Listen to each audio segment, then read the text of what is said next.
వృషభం వారికి ఈ గ్రహణం చాలా మంచి చేయనుంది. అయితే మనకి ఇక్కడ గ్రహణం లేదు ఇండియాలో. కాకపోతే మీరు ఏ దేవతారాధన చేసుకోవాలి, ఎటువంటి విషయాల్లో గ్రహణ ప్రభావం మీకు ఉంటుంది అనే విషయాలు మనం తెలుసుకుందాం.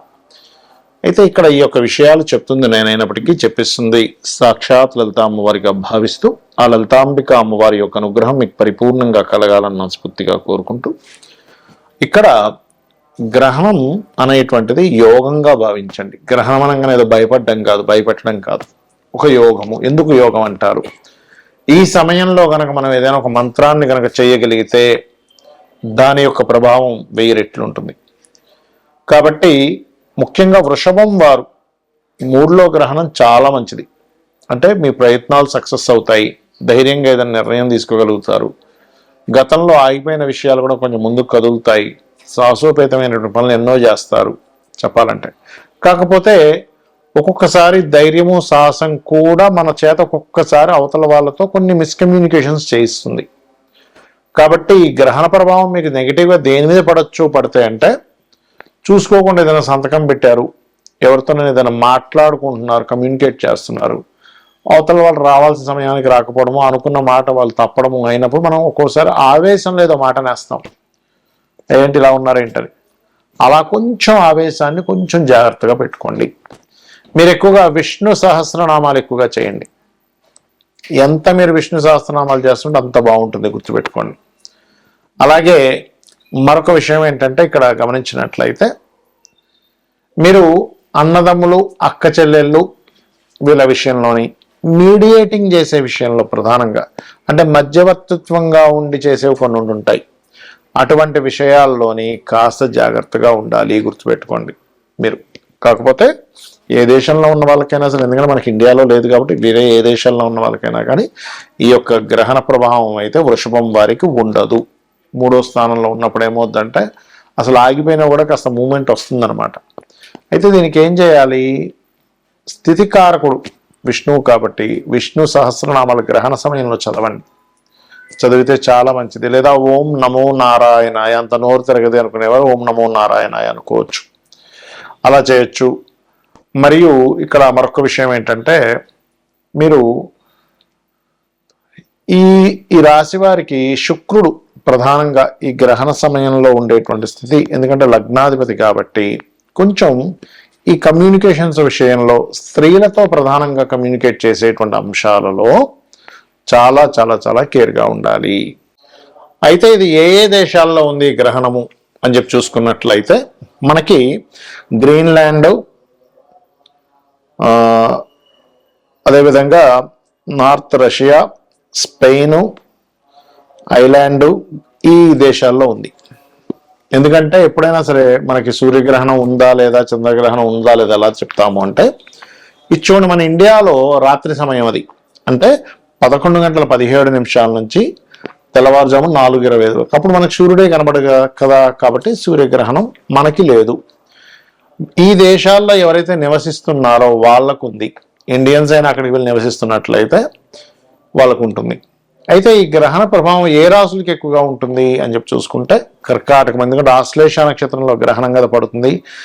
ఆశ్లేష, జ్యేష్ఠ, రేవతి నక్షత్రం వారు జాగ్రత్తగా ఉండాలి. మరియు కర్కాటకము, వృశ్చికము, అదేవిధంగా మీనము. కర్కాటకానికి ముందు వెనక రాశులు అంటే మిథునము, సింహరాశి వారు కూడా కించిత్ జాగ్రత్త వహించాలి, గుర్తుపెట్టుకోండి. అయితే కొన్నిసార్లు గ్రహణ ప్రభావం కొన్ని రాసుల వారికి మంచి కూడా చేస్తుంది. ఎంతసేపు గ్రహణం అని బ్యాడ్ అనుకోకండి. అసలు గ్రహణము అంటే భయపెట్టేదో కాదు, గుర్తుపెట్టుకోండి. గ్రహణం అంటే ఒక యోగము, ఆత్మకారకుడు, మనస్కారకుడు, కాల మోక్షానికి కారకుడు రాహుకేతువులు, దాని యొక్క ఇది ఒకే దీంట్లోకి రావడం జరుగుతూ ఉంటుంది. దాని నార్త్ అండ్ సౌత్ సంబంధించినటువంటి అక్షాంశ రేఖాంశాలు అంటూ ఉంటారు, నోట్స్ అంటూ ఉంటారు, సౌత్ నోడ్, నార్త్ నోడ్ అంటూ ఉంటారు గ్రహణాన్ని, అంటే ఛాయాగ్రహాలు. అలా వచ్చినప్పుడు మనం చేసే మంత్రం ఏదైతే ఉంటుందో అది మనం నిత్యము చేసే రోజు కంటే కూడా ఆ రోజు 1000 రెట్లు ఫలితం ఎక్కువగా ఉంటుంది. అంటే మీరు ఒక్కసారి నమశివాయ అనే మంత్రం అన్నారనుకోండి, 1000 రెట్లు ఫలితం ఉంటుంది. అయితే ఇక్కడ మీరు లలితా సహస్రనామాల్లో ఏ నామాన్ని కనుక మీరు ఉచ్చరించినట్లయితే ఎటువంటి సమస్యలు తగ్గుతాయి ఆ సమయంలో ఒకవేళ మీరు చేయాలనుకుంటే. ఎందుకంటే ఇక్కడ గ్రహణం లేకపోయినా మంత్రజపం చేసుకోవచ్చు, తప్పేం కాదు. ఆ సమయంలో కూర్చొని సరిగ్గా 11:15 పట్టు స్నానం చేసి కూర్చొని 4:25 వరకు ఎవరైనా సరే, ఎందుకంటే ఆకాశంలో జరుగుతుందిగా. ఇప్పుడు మనిషి జన్మించినప్పుడు కూడా గ్రహం అటువైపు ఉంది అనుకోండి, భూమికి ఇటువైపు ఉన్నవాడికి ఆ గ్రహ ప్రభావం ఉంటుంది కదా. కాబట్టి ఇక్కడ ఈ స్త్రీలు గర్భవతులు ఏమి పాటించాల్సిన అవసరం లేదు, ఆహార వ్యవహారాల విషయాల్లో ఏం పాటించాల్సిన అవసరం లేదు ఇండియాలో ఉండేటువంటి వారికి. కాకపోతే జపం చేసుకోవచ్చు, దానివల్ల బోల్డంత బలం ఉంటుంది. ఇప్పుడు వివాహం అవ్వట్లేదు అనుకుంటున్నారు అనుకోండి, అప్పుడు ఓం కామేశబద్ధ మాంగళ్య సూత్ర శోభిత కందరాయ నమః నమ్మకంగా చేయండి, ఖచ్చితంగా పనిచేస్తుంది. లేదంటే వివాహం అయింది, వివాహ జీవితం బాలేదు, ఓం శివకామేశ్వరాంకస్తా శివా స్వాధీన వల్లభాయ నమః. అంటే ధనానికి లోటుంది, ధనం రావట్లేదు అనుకునేటువంటి వారు ఓం సంపత్కరీ సమారూఢ సింధుర వ్రజ సేవితాయ నమః, ఓం ధర్మాధ్యక్ష ధనాధ్యక్ష ధనధాన్య వివర్ధనీయ నమః కూడా చేసుకోవచ్చు. అలా కాదు, అప్పులు ఉన్నాయి, ఇవాళ రేపు మనం చూసుకుంటే అప్పులు ఎక్కువగా ఉంటున్నాయి జనాలకి, అలాంటప్పుడు ఓం అపర్ణాయై నమః అనే మంత్రం చేసుకోవచ్చు. అలా కాదండి, మాకు వ్యాపార సంబంధించినటువంటి అంశాల్లో ఇబ్బంది వస్తుంది, వ్యాపారం పరంగా మేము చాలా ఇబ్బంది పడుతున్నాము అని అనుకునేటువంటి వారు ప్రధానంగా మీరు చేయవలసింది ఓం ఇంద్రగోప పరిక్షిప్త స్మరతూనా భజంగికాయై నమః అనే మంత్రం చేసుకోండి. ఇలా మీరు కనుక చేసుకున్నట్లయితే ఖచ్చితంగా మీకు బాగుంటుంది, అందులో ఎటువంటి సందేహం లేదు. అయితే ఎప్పుడు కూడా గ్రహణాన్ని అమ్మో గ్రహణం వస్తుంది అని భయపడ్డం కాదు, అదొక యోగంగా చెప్పారు మనకు శాస్త్రాల్లో. కాబట్టి ఆ అద్భుతమైన యోగం, ఎందుకంటే ఒక మంత్ర జపం ఏదైతే ఉంటుందో ఆ మంత్ర జపము చేయడం ద్వారా మన పూర్వజన్మ కర్మ తగ్గుతుంది. ఎప్పుడైతే పూర్వజన్మ కర్మ తగ్గుతుందో మీకు ఆటోమేటిక్గా అన్నీ బాగుంటూ ఉంటాయి. కొంతమంది హెల్త్ ఇష్యూస్ ఉంటాయి చూడండి, అలాంటప్పుడు హెల్త్ ఇష్యూస్ ఉన్నప్పుడు ఏంటంటే ప్రధానంగా ఓం సర్వవ్యాధి ప్రశమని సర్వమృత్యు నివారిణి అగ్రగణ్య చింత్య రూప కలికర్మశనాశిని. ఇప్పుడు నేను ఒక్కొక్క రాశికి ఒక్కొక్కటి చెప్పుకుంటూ వచ్చాను. ఆ రాశి వారు ముఖ్యంగా గ్రహణం రోజు నుంచి 41 రోజులు ఆ యొక్క విషయాల్లో జాగ్రత్తగా ఉండాలి. 41 రోజులు, లేదా ఒక్కరోజు కాదు. అదేవిధంగా దానాలు ఏమి ఇవ్వాలో చెప్పాను నేను మీకు.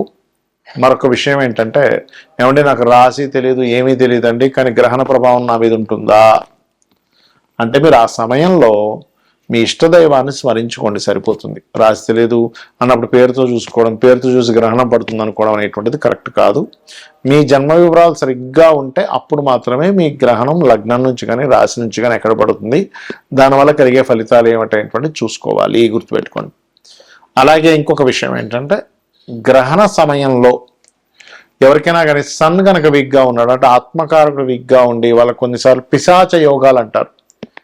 అంటే చూడండి, కొన్నిసార్లు నిర్మానుషమైన ప్రదేశాలు వెళ్ళినప్పుడు వాళ్ళు భయపడతారు, లేకపోతే ఏదైనా రోడ్డు మీద వేసినటువంటి నిమ్మకాయలు పసుపు కుంకుమ లాంటివి తొక్కడం జరుగుతుంది, లేకపోతే మిట్ట మధ్యాహ్నం కూడా వెళ్ళకూడదని చెప్తూ ఉంటారు మన శాస్త్రంలో. అంటే సరిగ్గా 12 గంటలు బయలుదేరకరా, బయటికి వెళ్ళకరా అంటూ ఉంటారు.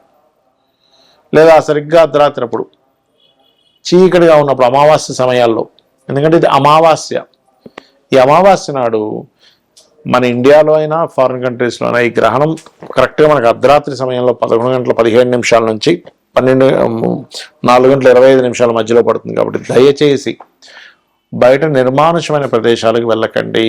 ఇక్కడ కొన్ని నెగటివ్ ఎనర్జీస్కి శక్తి పెరుగుతుంది, దాని ద్వారా మీరు అనవసరంగా ఇబ్బంది పడతారు. శ్రీమాత్రే నమః.